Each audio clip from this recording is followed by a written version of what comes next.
make sure to give my dad a 5-star review. Make sure to like and subscribe to his YouTube. Thank you for listening and enjoy the show. On the 250th anniversary of the American founding, of the Declaration of Independence, we are watching as a segment of American Christians are trying to re-enshrine the divine right of kings. They're trying to reverse the polarity of the Declaration of Independence and put a new king on the throne of America and claim God has made this king for us, and we all need to get in line.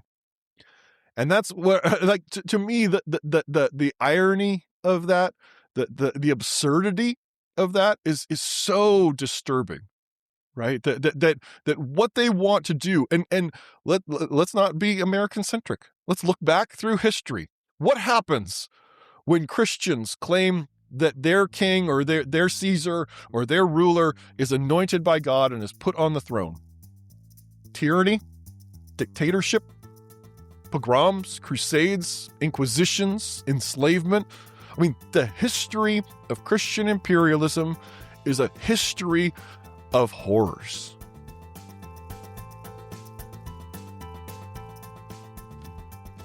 Hey, welcome back, Faithful Politics listeners and watchers, and welcome back to the Church and State 250 Plus series, which is a special series from Faithful Politics. We are examining how faith has shaped America from the founding to today. I'm your political host, Will Wright, and I'm joined by your faithful host, Pastor Josh Burtram. And if you've been following the series, you've probably heard us talk a lot about, tracing the roots of religion from the Doctrine of Discovery to the Constitution, to Jim Crow, to civil rights, to Christian nationalism. And today, we're bringing that story into the present. And we're doing that with our guest today, Matthew Taylor, who is a scholar of religion and politics and a visiting scholar at Georgetown University's Center on Faith and Justice. He studies Christian nationalism, extremism, American Islam, and the ways that religious movements shape public life. He's the author of several books, The Violent Taken by Force, and his forthcoming book, Defying Tyrants, which will be out in October, and is the creator of the audio documentary series, Charismatic Revival Fury. So we are just so glad to have Matthew back with us to talk to us about what the heck is happening with religion in today's American context. So welcome back to the show, Matthew. Thanks, guys. Always a pleasure to be with you to talk about awful things.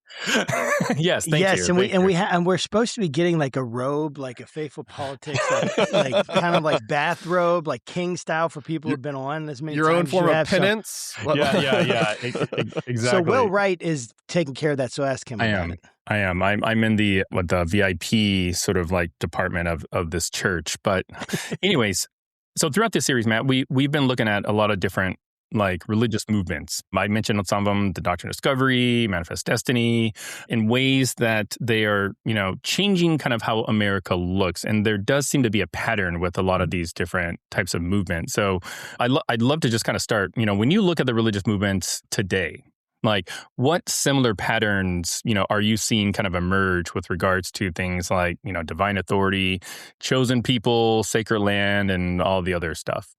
A lot of people, when they do this kind of analysis, they either want to start in the Bible and then kind of work forward, or they want to start with like the American founding or colonial America and then work to the present. I want to start in the 4th century. So, because I think that's really where so much of what we're dealing with begins, and with the conversion of the Emperor Constantine in the year 312. Because Constantine is right. He's trying to become the Caesar. He's trying to become the Roman emperor, and he claims on the eve of battle that he has a vision where Jesus reveals to him the sign of the cross, maybe the Chi-Rho. It's a little bit ambiguous in the sources which Christian symbol he sees, but then Jesus tells him, "By this sign you will conquer in battle." And the next day he goes into battle and wins the battle. Sounds like Jesus, right? Like, let's use another Christian symbol as a means for slaughtering people. But that is the beginning of Christian imperialism. That is the beginning of this merger of the religion of the emperor and then the religion of Christianity and the appropriation of Christianity. One way to think about it is Jesus as a human being, who lived on the earth, was colonized by the Roman Empire.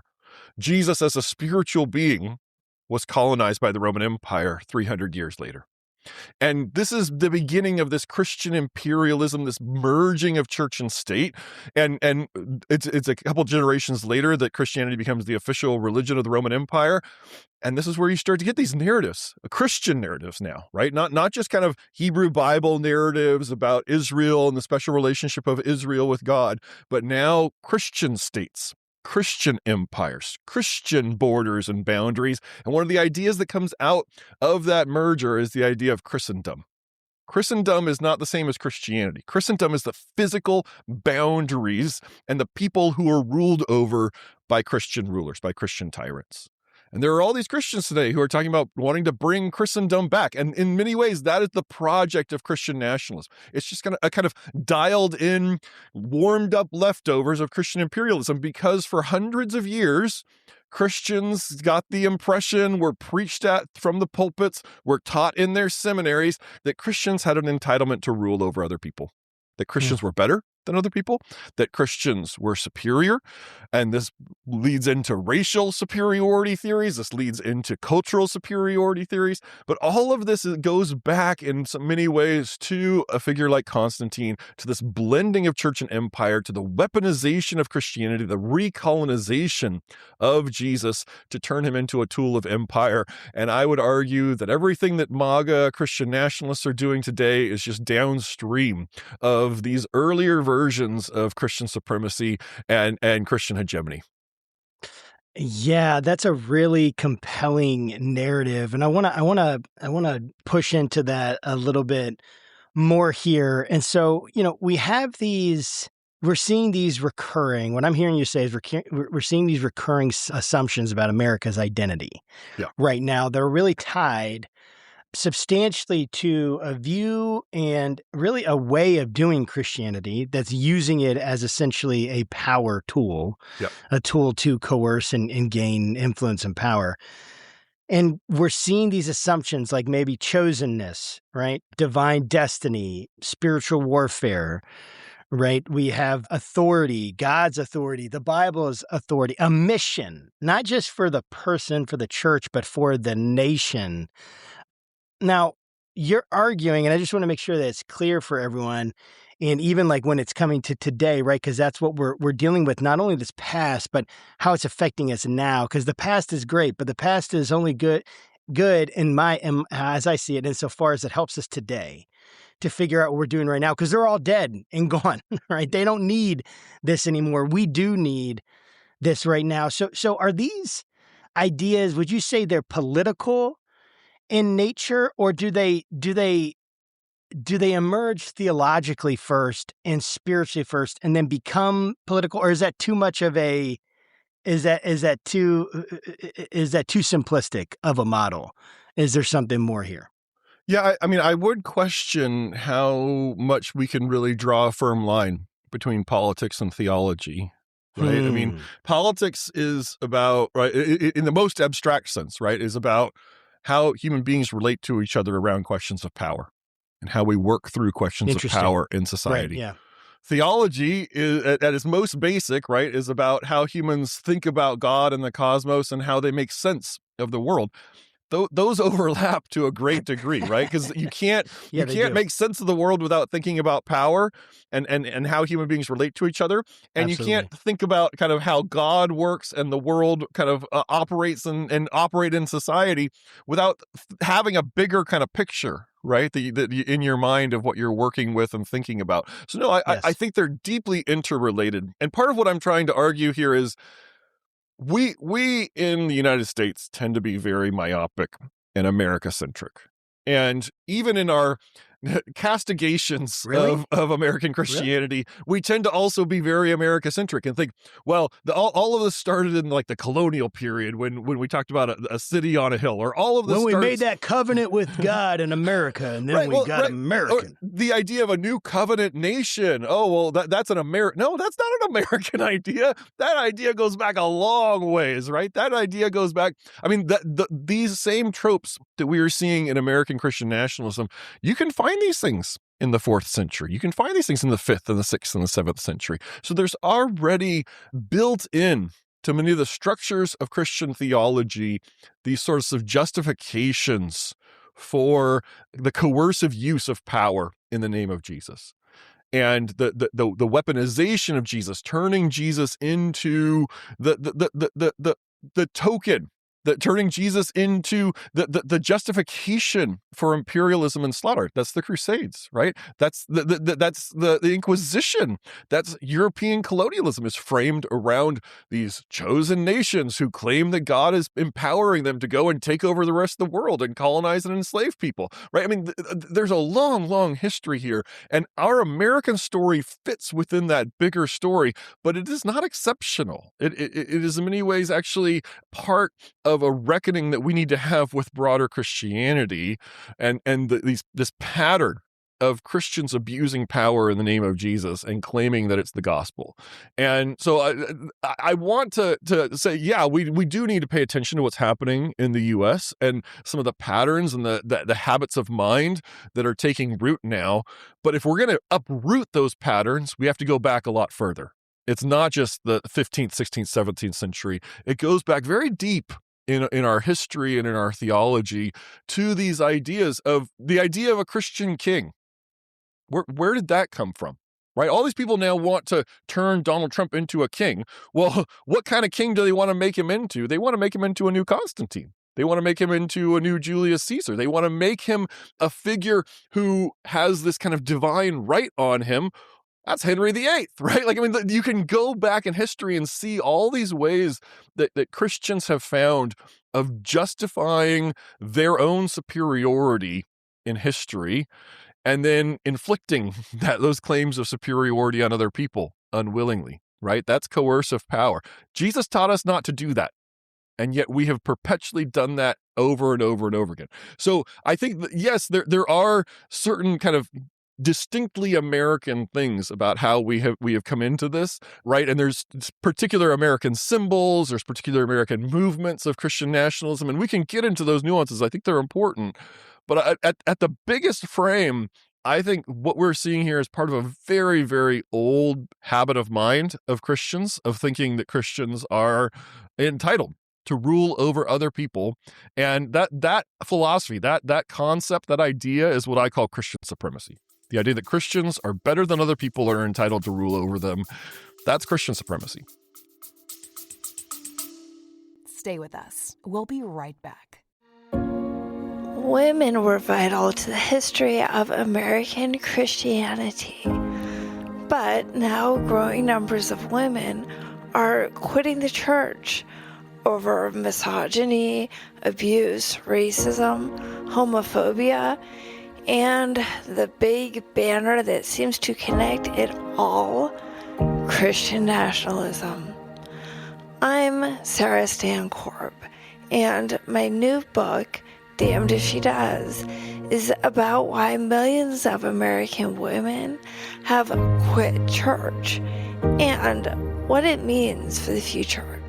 Keep listening at the end of this episode for an exclusive Faithful Politics sneak peek.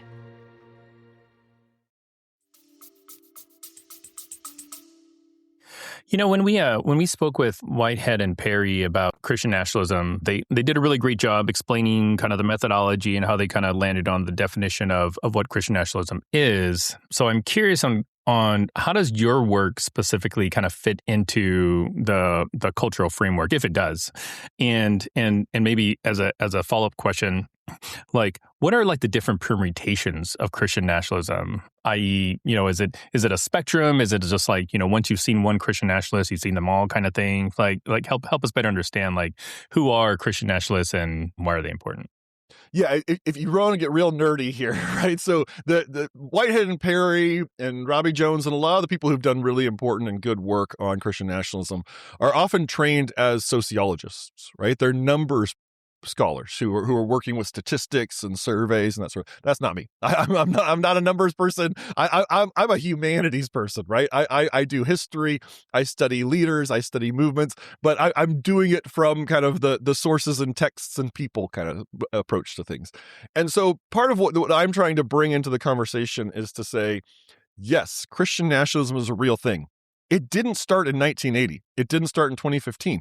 It didn't start with the United States either. In fact, there's all kinds of Christian nationalism around the world. Right now, in Russia, the Russian Orthodox Church is claiming that the war in Ukraine is a holy war, sanctioned by God, that Vladimir Putin is God's anointed leader over Russia, and that Russia has an entitlement to go and conquer Ukraine because it's their sacred territory, and that Russian soldiers who die fighting against Ukraine will experience God's salvation.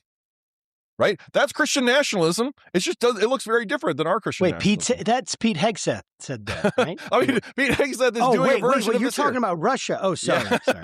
Right. No, this is the thing. I mean, Pete Hegseth wants to build a new Kremlin across the Potomac from Washington, D.C., right? This is the philosophy behind this stuff. Again, very, very deep roots to a lot of this stuff. And it's not uniquely American either. I mean, you have Christian nationalists in Brazil who attempted an overthrow of their government a couple years after January 6th on January 8th, right? We have Christian nationalists around the world who were marching when Charlie Kirk was assassinated. So this is not a uniquely American situation or problem. But here within the U.S., I think that a lot of what Whitehead and Perry and these other sociologists have done is very, very useful, because I think it does help us see that, Christian nationalism is very widespread, but it's a spectrum. It's not a monolith. It's not a simple or singular thing. It's not even a movement, I would say. I get worried when people start talking about the Christian nationalism movement, because it's not a movement. People are not unified and marching all together.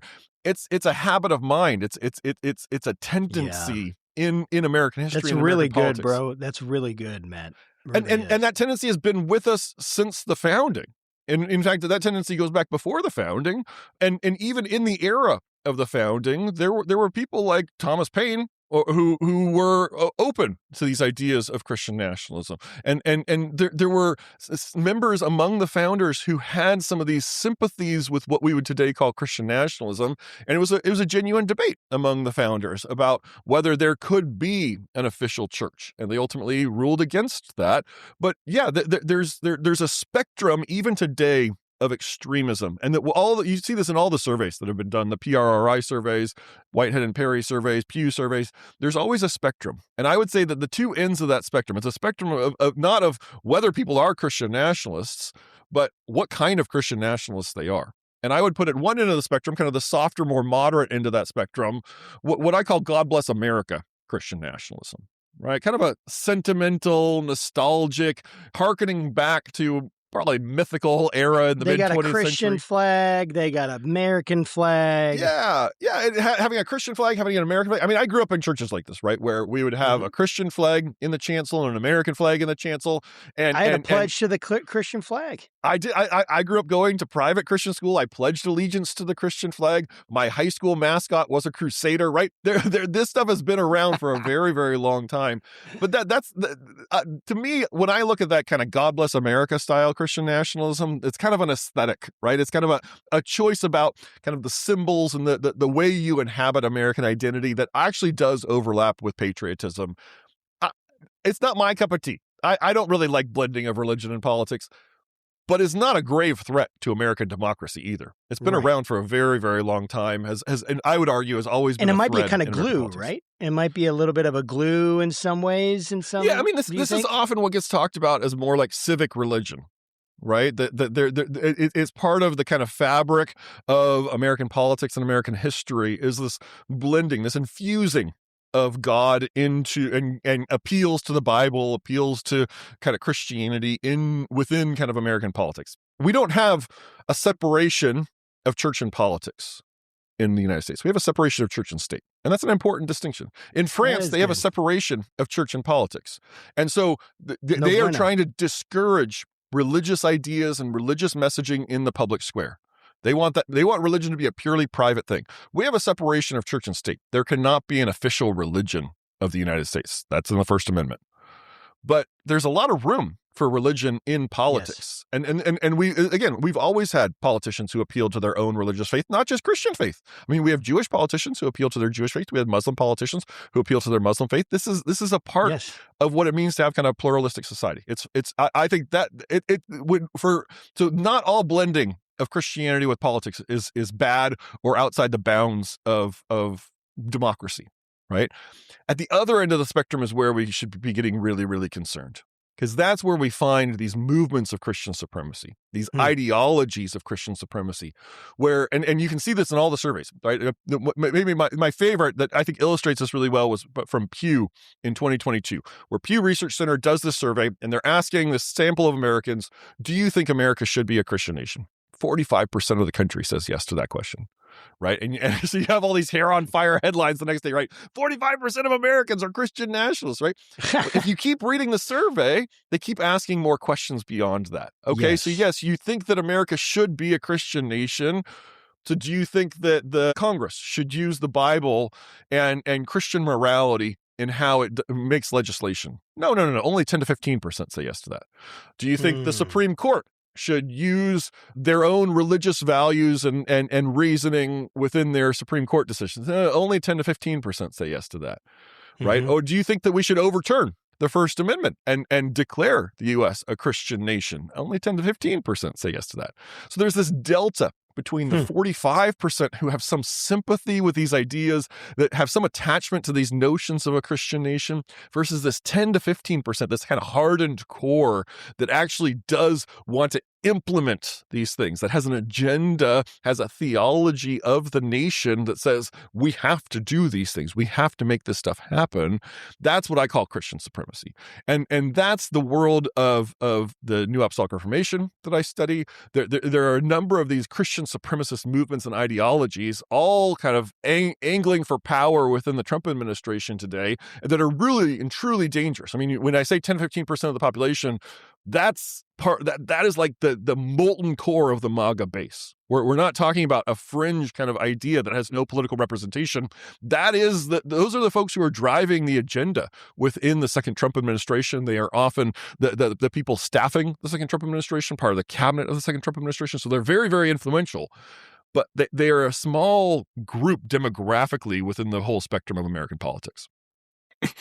Just one more question kind of in this vein, maybe to kind of help better visualize like the differences between these factions. Because, whenever I read something about Christian nationalism, there are like, one of several names that always seem to pop up. It's either like Doug Wilson, or it's like TPUSA, or Robert Jeffress, or Josh Hawley, or Paula White, Joe Webbin. Yeah, Joe Webbin. That crazy guy. And it's like Lance Wallnau. Yeah, Lance Wallnau. Sean Boyd. Yeah, all of these people seem to kind of be like in different like bubbles, at least when you kind of watch who they interact with and sort of like the Christian nationalist, cinematic universe, like they all seem to be part of like a different TV series.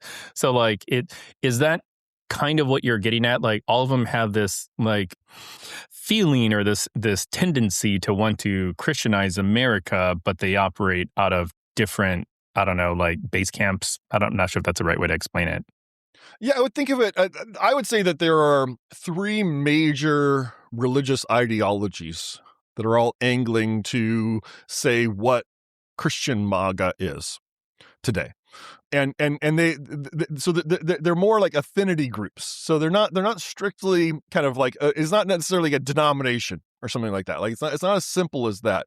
But I would say so. There's one is this kind of independent charismatic style of Christian nationalism, this kind of non-denominational Pentecostal style of Christian nationalism. Tons of spiritual warfare talk, all language of demons, and talk about apostles and prophets, about modern prophecy. That's the world of Paula White, of the White House Faith Office that she runs, of the National Faith Advisory Board, this kind of circle of evangelical advisors around Donald Trump. That's the world of Sean Foyt and the New Apostolic Reformation.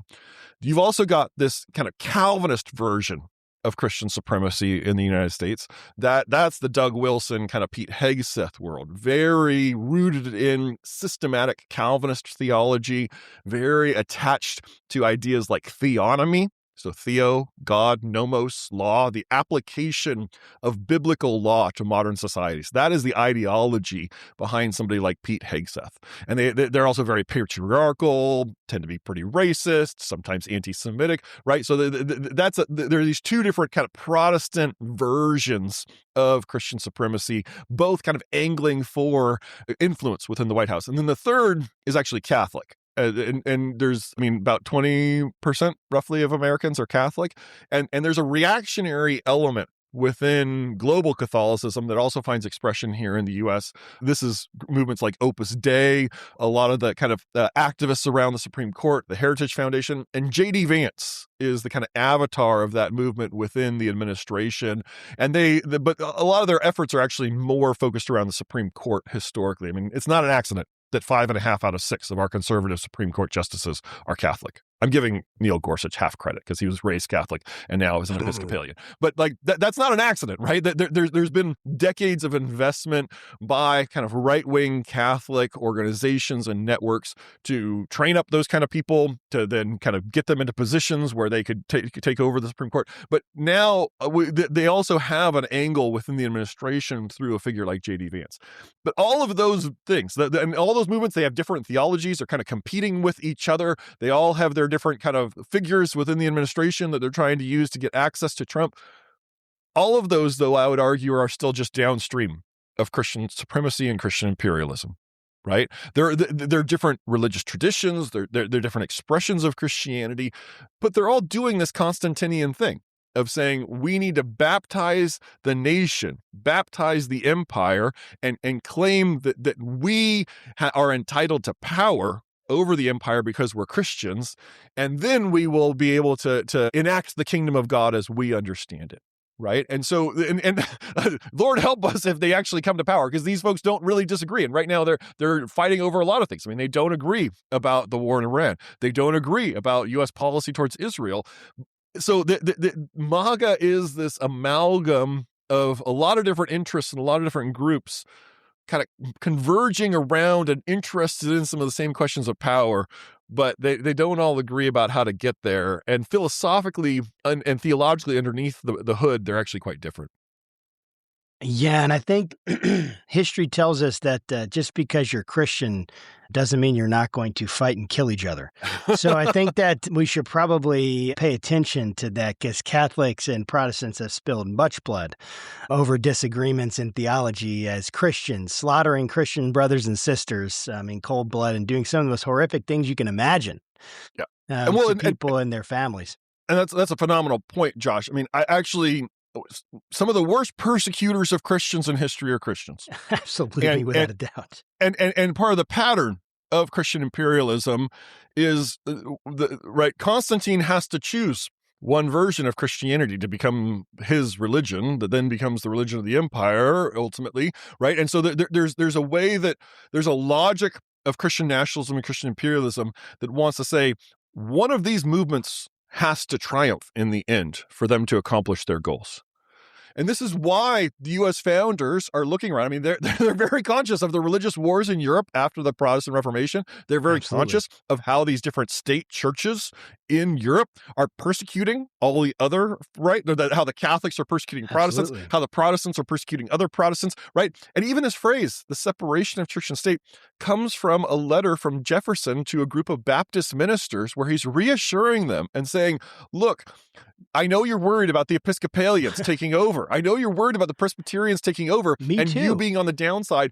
We are going to separate these things. We're going to have this principled separation so that you can flourish, so that religion can flourish, so that all these different forms of Christianity can flourish in early America. It was an experiment that worked out phenomenally, and now we're backtracking on it. Yeah, and it's like my friend, one of my good friends said to me, a good pastor friend, people are just peopling all over the place. They just are acting like people and doing crazy stuff. And that's just what we do. So many of us don't actually follow Jesus and his example. And oftentimes I'm the same here, right? But I do want to think about this idea of the charismatic movement. So, because I grew up Pentecostal, the Assemblies of God, and I guess you could call me an independent charismatic at some level, because I have a non-denominational church. Yep. I am charismatic in my theology in the sense that I believe in the spiritual gifts and things like that, because I just don't see why they're gone from the scriptures. So I guess you could put me in that group, and yet I'm not MAGA. I don't want to take over the country and make people become Christians through law and have public executions and all the wonderful things, go roll back on the 19th Amendment. I'm a fan of the 19th Amendment. I want my wife to be able to vote. I don't understand some of this ideology, and that's kind of where I'm getting to. My question with you is like, I grew up Pentecostal, and now we have these things, this charismatic Christianity, this new Apostolic Reformation.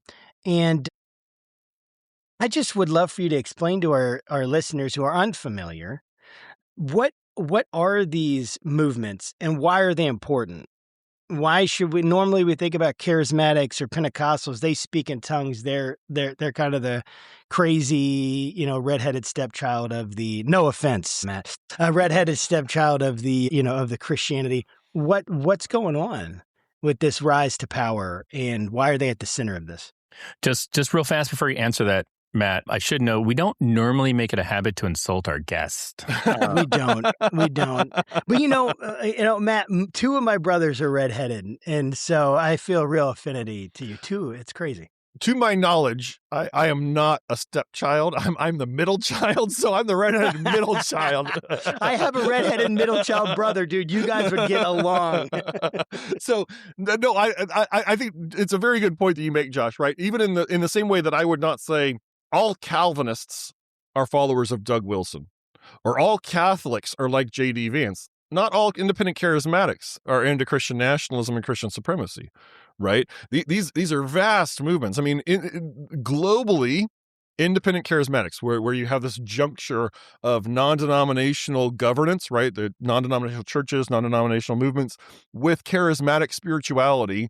That's the fastest growing sector of global Christianity. It's also the fastest growing sector of American Christianity. And so, right, it's not to say that, anyone who exists in that kind of independent charismatic space is into MAGA or is into these things, right? There's a massive Black independent charismatic movement in the U.S. that has largely resisted Donald Trump and Trumpism, right? So it's not that you give that descriptor and suddenly we're only talking about Christian nationalism, but within that world is one of the most active segments of American Christian nationalism.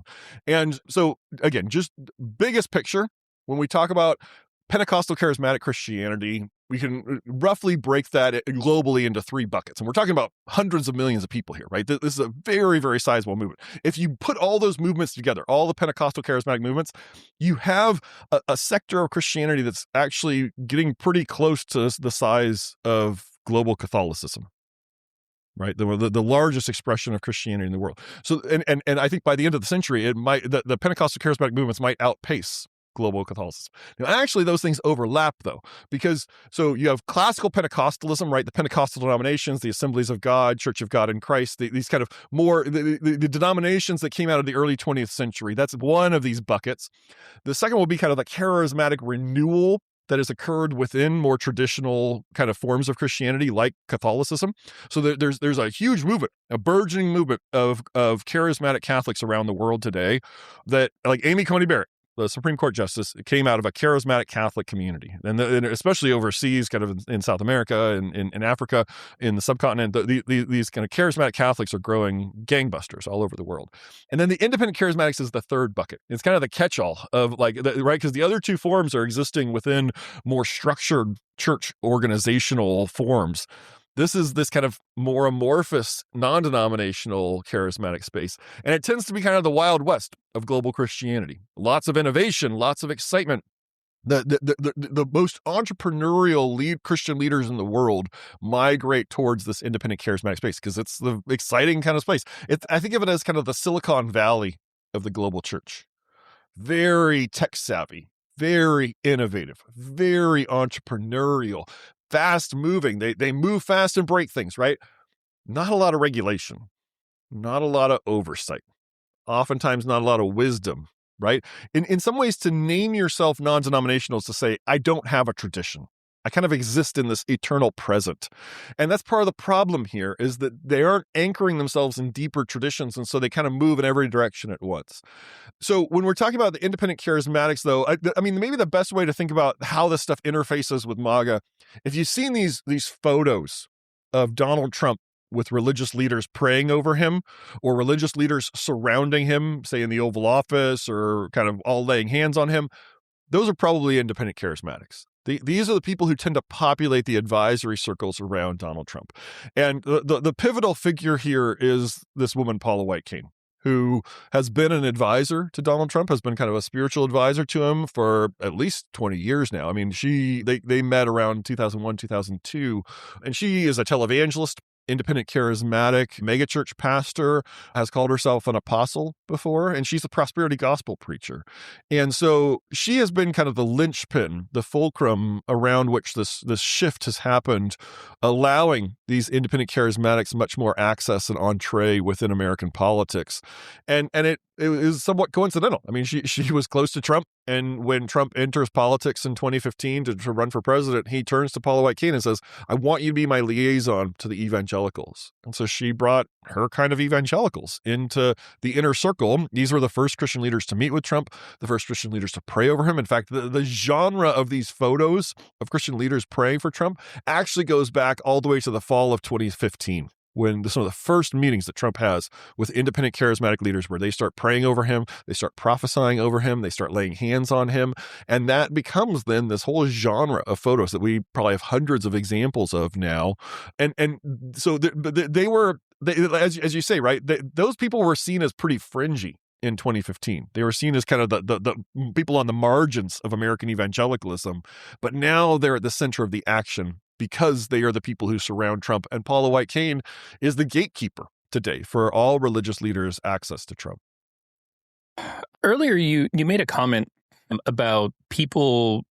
I don't want to put words in your mouth, but it seemed as if people have been deifying Trump to some degree, holding up, as some sort of person that's holier than thou, can do no wrong. I've heard people make references to him as like a King Cyrus. I'd love for you just to kind of, make your comment a little bit more real. Like how can you say that, people are sort of elevating Trump to this sort of spiritual level, so people don't think that you're crazy? Yeah, I mean, one of the contributions these independent charismatic Christian supremacists around Trump have made to the MAGA movement is they've kind of supplied the spirituality of MAGA up to this point. They've been kind of the driving force of kind of sacralizing Trump, of making him holy, of propagandizing Trump to Christians. And a lot of that has happened through the way that they read the Bible and through modern prophecy. So let me talk about both of those in turn. When we talk about evangelicals, right? Evangelicals are Bible Christians. Well, great. But there's all kinds of diversity within evangelicalism. Doug Wilson has a very different way of reading the Bible than Paula White-Cain does. In fact, he mocks Paula White-Cain. He thinks that she's a heretic, right? So, and those are people who are all within Trump's camp, right? But they're warring with each other over theology. So the independent charismatics, their approach to the Bible, they tend to kind of live in the imagination of the Old Testament. Right? The stories of the Old Testament, the images of the Old Testament kind of populate their imaginations in a very powerful, powerful way. And so they keep comparing Trump to all these figures from the Old Testament, from the Hebrew Bible. So it really starts in some of those meetings in the fall of 2015 when this guy Lance Wallnau, who comes out of the New Apostolic Reformation movement, considers himself a prophet. He claims that he has a prophecy about Donald Trump, that Donald Trump is a modern day Cyrus. And if you know your Hebrew Bible, right, Cyrus is the emperor of the Persian Empire who sends the Jewish people back from their exile in Babylon to go and rebuild Jerusalem and rebuild the temple. And in Isaiah chapter 45, Cyrus is called a Mashiach, an anointed one. And this word Mashiach, this is where we get the term Messiah, right? So he is a Messiah of the Jewish people. He's not the Messiah. He's Messiah. He is somebody who plays this role in history of saving the Jewish people from this exile. And in Isaiah 45, the notion is, well, God was the one who put Cyrus in that position to do it. And so what Wallnau is trying to say is Donald Trump is that kind of a figure. He's not a good man, but he's God's man for this moment. And he can save conservative Christians in America from cultural exile. Okay, I mean, that's an idea. That idea becomes very, very powerful in the first campaign, in the 2016 campaign, because one of the primary rationales that evangelicals give for why they support Donald Trump, that he's a Cyrus. But that's just one of hundreds of these prophecies that start to populate this world. And they keep comparing Trump to other figures, especially from the Hebrew Bible. He's an Esther. He's a David. David had his flaws, but he was God's friend and he was God's king, right? Oh, Donald Trump is like Job. He suffers the slings and arrows of outrageous fortune and is put on trial by his enemies, but he is persevering through his suffering. Right? He is a Jehu, this kind of warrior king in the history of ancient Israel. Right? They're using all these images, but they're always claiming that these are attached to prophecy. That it's not merely, oh, we happen to stumble across a passage in the Old Testament that reminded us of Trump. They are saying this has been revealed to them as prophecy, that these are the ways we need to understand Trump, that he's a figure of destiny, that he fits these kind of biblical templates, that if we can kind of put all the pieces together, we can see God's divine plan being enacted through a figure like Donald Trump. And if you notice, a lot of those people are royalty in the Hebrew Bible, right? And so this is where this kind of idea of Donald Trump as a king, Donald Trump as a sort of a secular messiah, Donald Trump as a providential, destined person by God. And I'll just note, this is the kind of propaganda they've used. They believe it. They believe these things about Trump, and they've been saying these things to him for more than a decade. Where did Donald Trump get the idea, after his assassination attempt in Butler, Pennsylvania in the summer of 2024, that God saved him in order to save America? That's messianic language. Where did he get that idea? Well, these people have been whispering it in his ear for a decade by that point, right?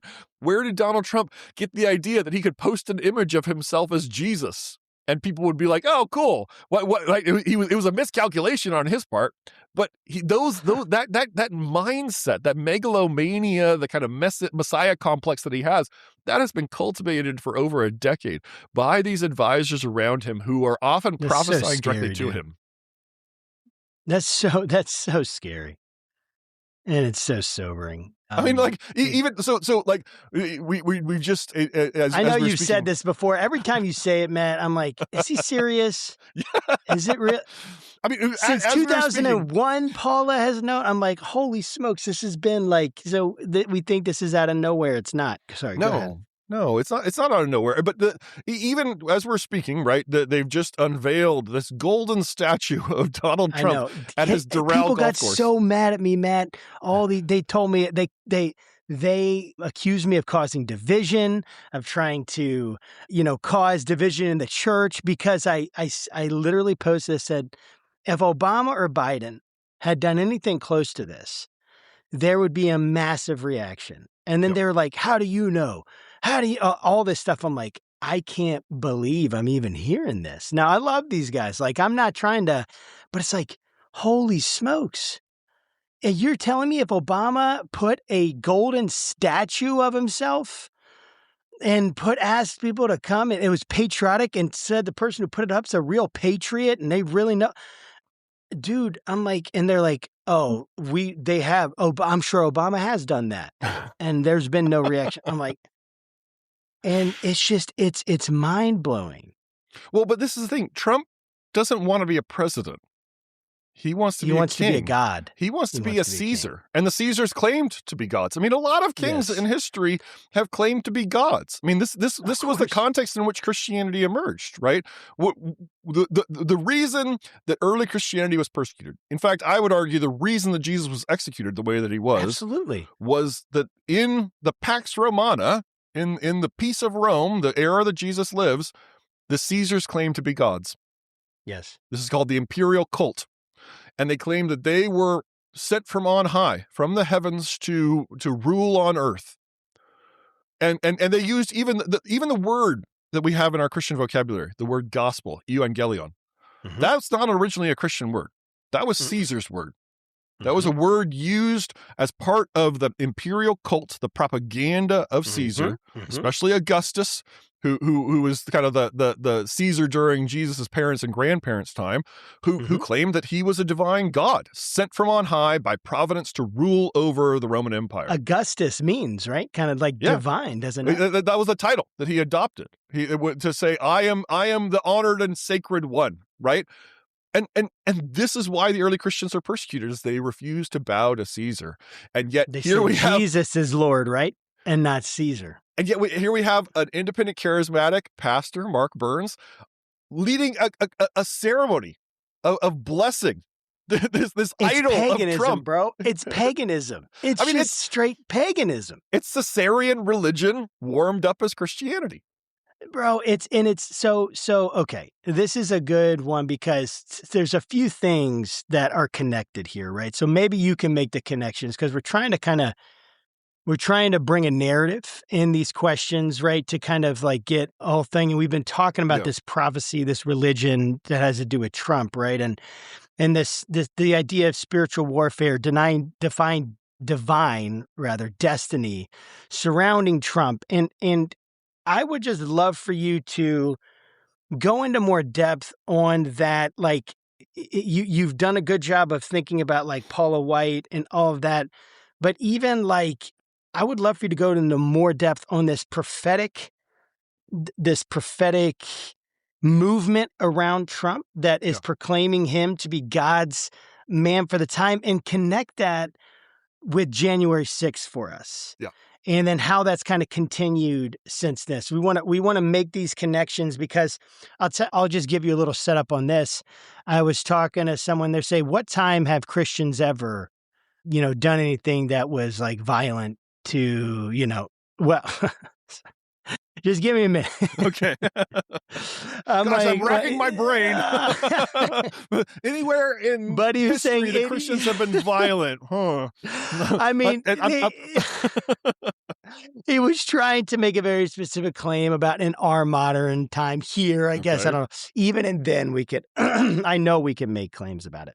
But he was saying like, he's hearing all this stuff about, the left and their assassination attempts, and they're trying, like, violence is up on the left. And I think there is some legitimacy in the sense that, like, there have been surveys that have talked about, well, really on both sides, political violence being acceptable, right? More acceptable among certain people on both sides of this. So it's very concerning all around.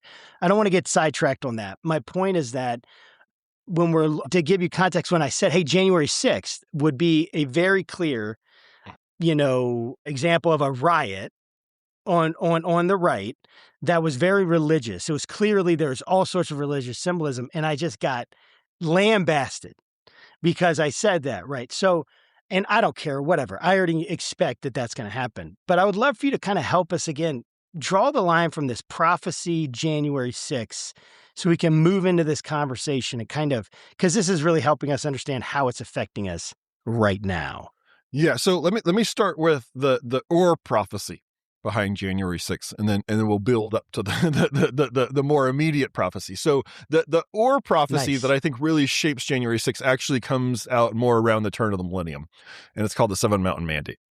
And this is an idea, some of it's actually drawing from kind of Calvinist theology, but it's a charismatic prophecy put forward by this guy, Lance Wallnau, from the New Apostolic Reformation.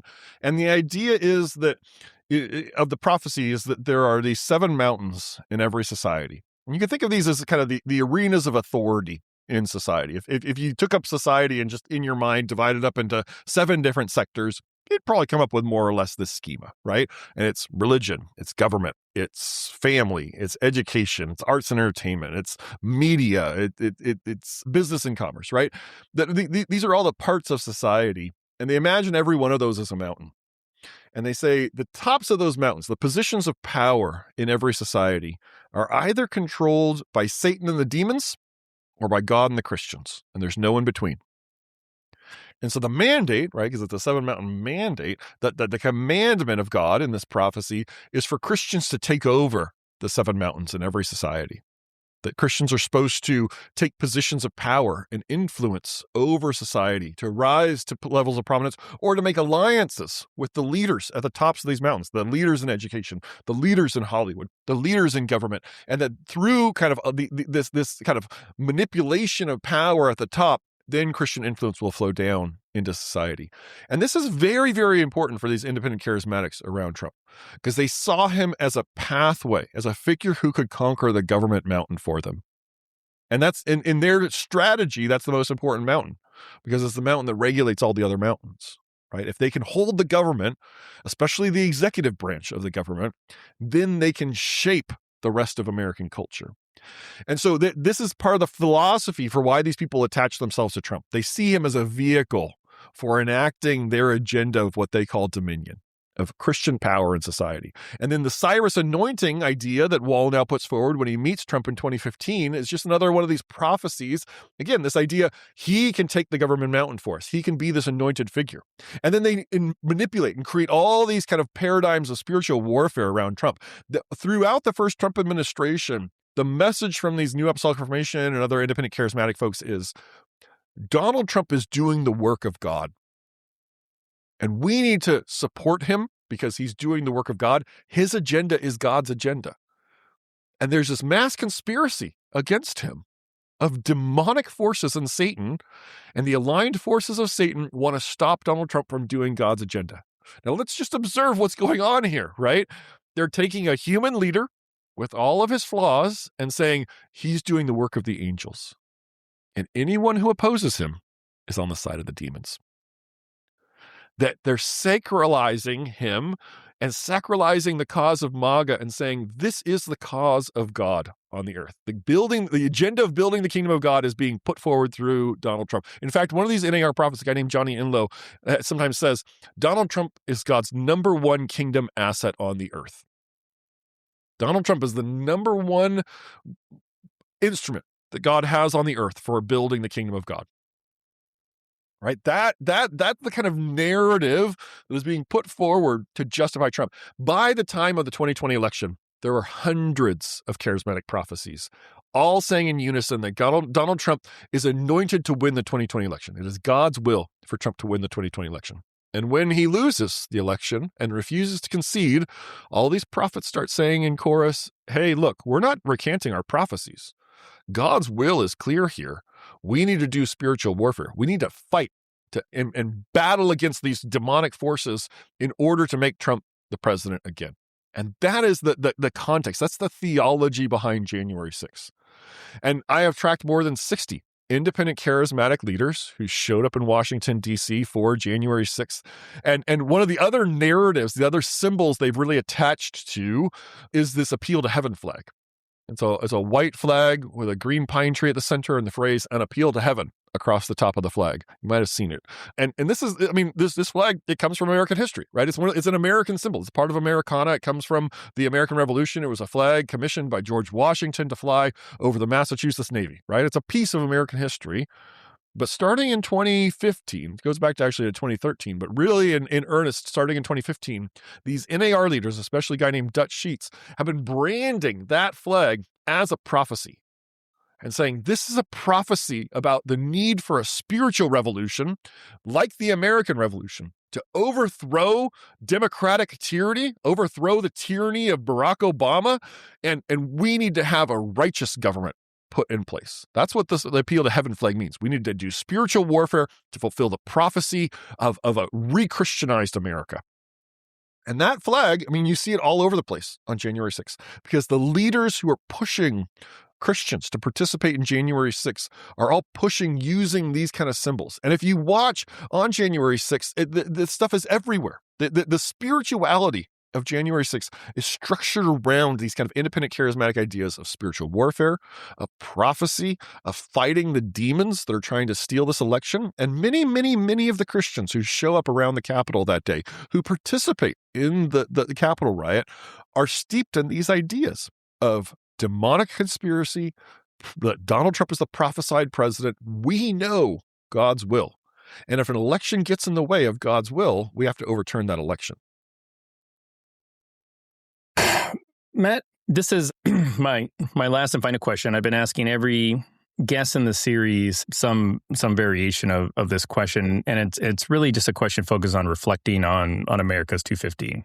I mean, you've spent, most of your life kind of studying these religious movements. You're probably not a lot of fun at parties. I'm not. I don't get invited to a lot of them, and I think you put your finger on exactly why.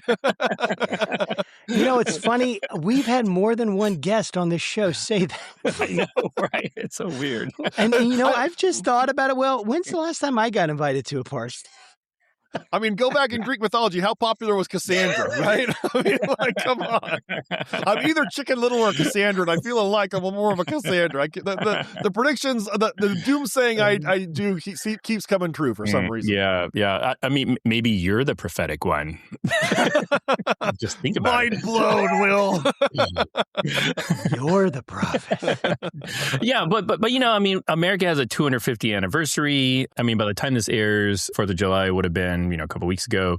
Yep. But I'm just curious, like, how does a person like you, look at the movements that you look at, realize that America had a birthday 250 years old, and we've come a long ways, and some of it's good, some of it's bad.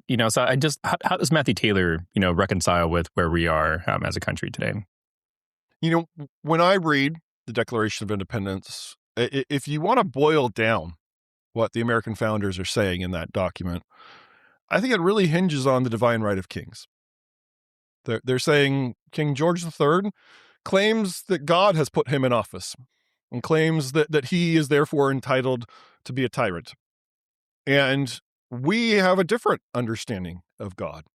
Actually, God created all of us, and God created all of us with certain rights and certain dignity, and that dignity needs to find expression in society. And that's what they're talking about. These inalienable rights that we have are given to every individual human being who's created in the image of God, and that therefore we don't have to bow before tyrants. There is no divine right of kings, and we are willing to fight over this idea. We're willing to push back and even go to war because we believe that God has given us the right to be independent and to structure society in a way that benefits all of us. On the 250th anniversary of the American founding, of the Declaration of Independence, we are watching as a segment of American Christians are trying to re-enshrine the divine right of kings. They're trying to reverse the polarity of the Declaration of Independence and put a new king on the throne of America and claim God has made this king for us, and we all need to get in line. And that's what, like, to me, the irony of that, the absurdity of that is so disturbing, right? That what they want to do, and let's not be American centric. Let's look back through history. What happens when Christians claim that their king or their Caesar or their ruler is anointed by God and is put on the throne? Tyranny, dictatorship, pogroms, crusades, inquisitions, enslavement. I mean, the history of Christian imperialism is a history of horrors. That's what they're trying to bring back. The history of Christendom is a history of horrors. That's what they're trying to bring back. And when I think about the American founders, they were not perfect people, but they were smart. And they looked at the world around them and they said, actually, this system doesn't work very well. This system has problems. We have better ideas. And they were steeped in Enlightenment liberalism. Not liberalism as we talk about it today of liberal versus conservative, but liberalism in the sense that they cared about liberty. They cared about individual rights. They cared about the separation of powers within society, the checks and balances that we talked about. The very things that they cared about are what are right now being stripped out of our society by the Trump administration. The rule of law, the idea that law should be neutrally administered, that is being torn out of our system as the Department of Justice becomes itself a part of Trump's tyranny. They believed in the separation of powers, that the different branches of government would use their own powers to check each other, to challenge each other. We're watching our Congress lie supine before this wannabe tyrant as the MAGA Republicans all bow before Trump and say, whatever you want, we'll do. We're watching a Supreme Court that just keeps handing Trump more and more power in violation of the very principles of the Constitution.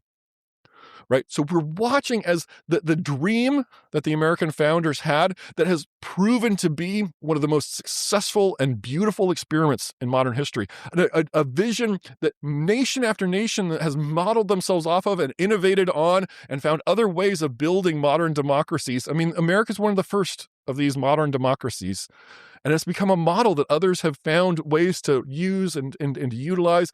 We are watching the collapse of that model right now in the second Trump administration. And I find it to be something that actually terrifies me as an American, as a Christian, as somebody who cares about the good of humanity, right? Because part of the challenge right now is we are also living in this kind of Pax Americana era, this era after the World War II, where for the first time in global history, you have had a liberal democracy at the top of the global order and building systems like the UN and NATO and these other kind of alliances and humanitarian programs like USAID that have actually brought an era of peace to the world. We've had a democracy at the top of the global order, and that has been a profound experiment in empowerment of people, in the enrichment of people, in the lifting people out of poverty around the world. And when the United States collapses into tyranny, it doesn't just take down the United States. It takes down that global order. And we're watching as more and more of these other powers are emerging. More and more of these authoritarian figures are coming out of the woodwork, taking over their nations as well. And Trump is kind of the apex predator in a breed of new tyrants, many of them Christian, many of them claiming this kind of divine right, and all kind of working together to topple these systems of liberalism, of equality, of dignity, of rights. And so I'm really gravely concerned. I think this is a moment in which we need to get mad. This is a moment in which we need to be activated and recognize that this stuff, it doesn't just slip away. It's being actively taken from us.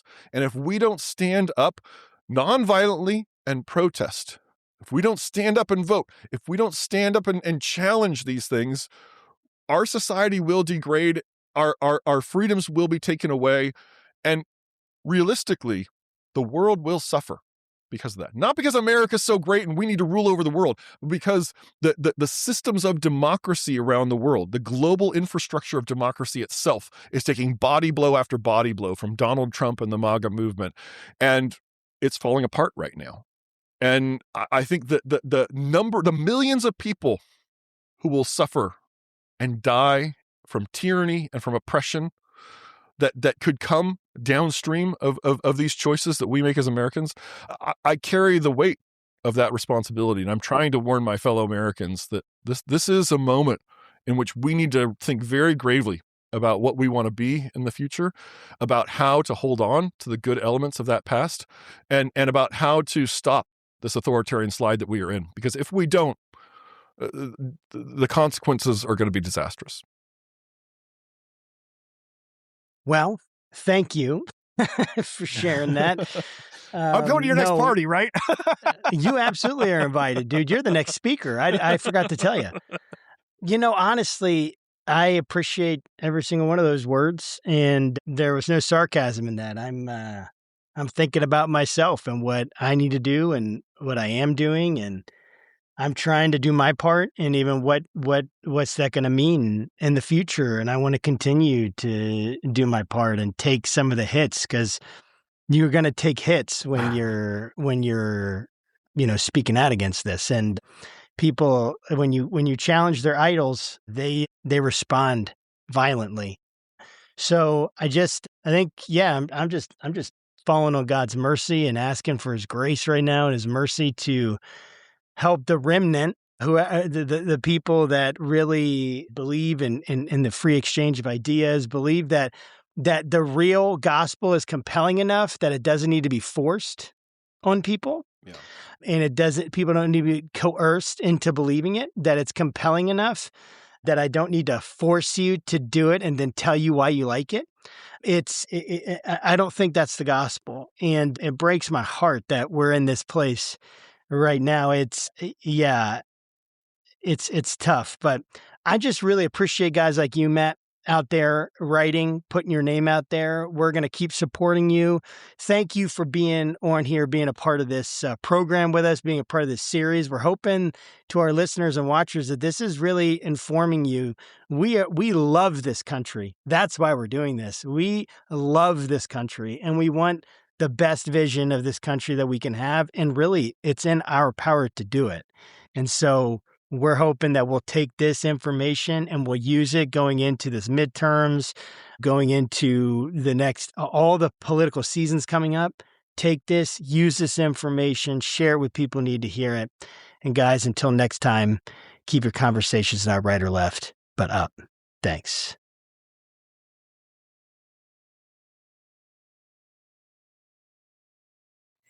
Hey, welcome back to Faithful Politics and for our brief little interview with the one and only Sarah Stancorp. How's it going, Sarah?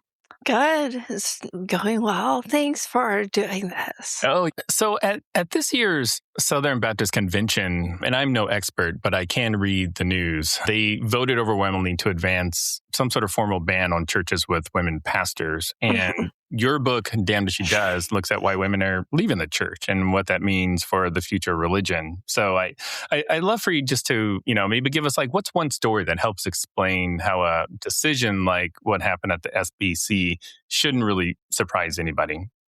So when I had the idea to write this book probably over a decade ago, I thought it would be very contemporary and how now we're decades hence.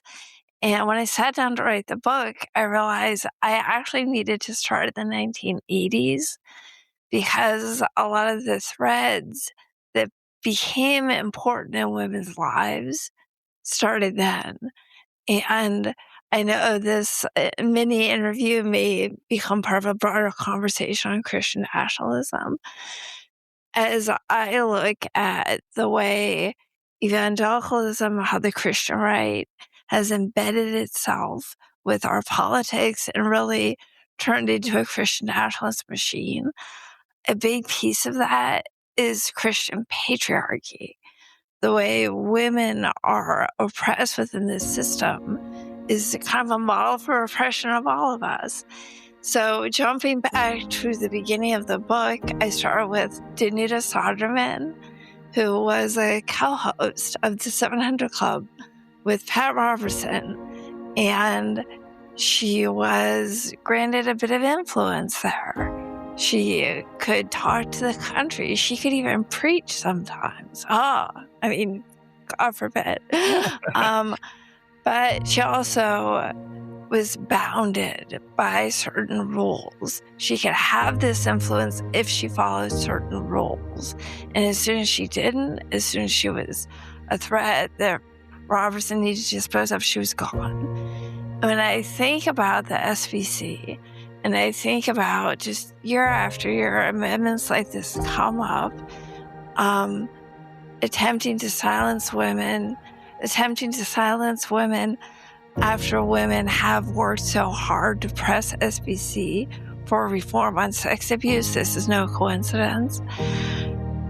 When I look at that trajectory, and there are still women in SBC, many are leaving, a lot of people have left SBC, I see women who are making some sort of compromise.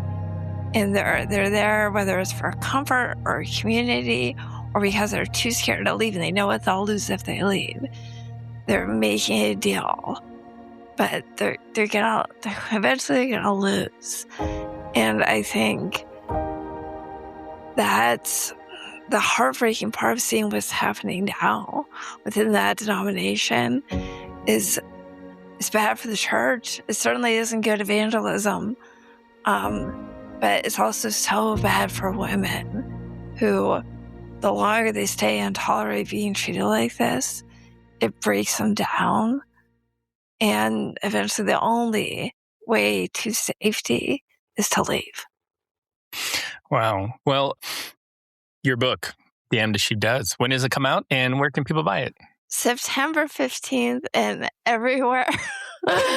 Everywhere we can get a book, you can buy a book there. It's going to be a big publication day. A bunch of other big books are coming out then. So I'm hopeful September is going to be a good month for dialogue about faith in America, especially in our current political situation. Yeah. And your website? sarahstancorp.com. That's easy. And I will make sure all of this is in the show notes. And thanks again, Sarah, for stopping by and telling us about your book. Thank you. Awesome.